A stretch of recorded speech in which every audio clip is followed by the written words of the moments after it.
রাষ্ট্রপতি মোহাম্মদ শাহাবুদ্দিন জানিয়েছেন ২০২৪ সালের ৫ অগাস্ট আওয়ামী লীগ সরকারের পতনের আন্দোলনটা জনবিস্ফোরণে রূপ নেয়। সেদিন কেউই আঁচ করতে পারেনি যে কি হতে চলেছে। সম্প্রতি বঙ্গভবনে নিজ কার্যালয়ে কালের কণ্ঠকে দেওয়া এক সাক্ষাৎকারে রাষ্ট্রপতি সেই দিনের স্মৃতিচারণা করেন। রাষ্ট্রপতি বলেন, যখন বিক্ষোভকারীরা গণভবন অভিমুখে, তখন আমাকে জানানো হলো যে কোনো মুহূর্তে প্রধানমন্ত্রী বঙ্গভবনে আসবেন। ১২টার সময় আমাকে জানানো হলো উনি প্রস্তুতি নিচ্ছেন বঙ্গভবনে আসার। এর আগে আমরা আঁচই করতে পারিনি যে আসলে ঘটনা কি ঘটতে যাচ্ছে। তবে উনি যখন এখানে আসবেন বলছেন, তখন আমরা ঘটনার ভয়াবহতা সম্পর্কে ধারণা করতে পারি।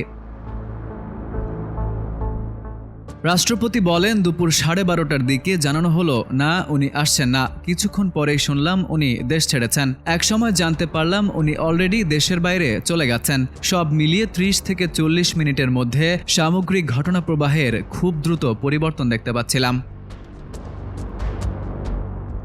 রাষ্ট্রপতি মোহাম্মদ শাহাবুদ্দিন বলেন, সেদিন বিকেল ৩টার দিকে প্রথমে সেনাবাহিনী প্রধান আমাকে টেলিফোনে সব ঘটনা অবহিত করেন। পরে জানানো হলো ওয়াকার সাহেব সাংবাদিকদের সামনে সম্পূর্ণ পরিস্থিতি নিয়ে একটা ব্রিফিং দেবেন। উনি ব্রিফিং দিলেন, আমরা টেলিভিশনে দেখলাম। তারপর সেনা, নৌ ও বিমান বাহিনী প্রধান তিনজনই বঙ্গভবনে এলেন। কি করা যায়, কিভাবে কি হবে, এসব নিয়ে আমরা আলোচনা করলাম প্রায় ২ থেকে ৩ ঘন্টা। সিদ্ধান্ত হলো সব রাজনৈতিক দলের নেতৃবৃন্দকে ডাকা হবে। সেনা সদরে রাজনৈতিক দলের নেতৃবৃন্দকে একত্র করা হলো। আমরা আবার বৈঠকে বসি। সেই বৈঠকে সম্মিলিতভাবে কয়েকটি প্রস্তাব আসে। বিশেষ করে মূল ৩টি প্রস্তাব উত্থাপন করা হয়। এগুলো হলো তত্ত্বাবধায়ক সরকার, সর্বদলীয় বা জাতীয় সরকার এবং অন্তর্বর্তী সরকার। নানা বিবেচনায় বিজ্ঞ রাজনীতিবিদরা সিদ্ধান্ত নেন যে অন্তর্বর্তী সরকারই গঠন করা উচিত।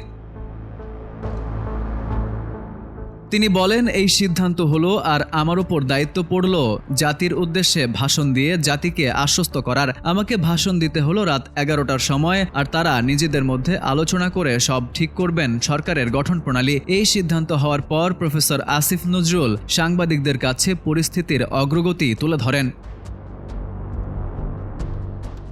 Farid U Ahmed, IBTV USA।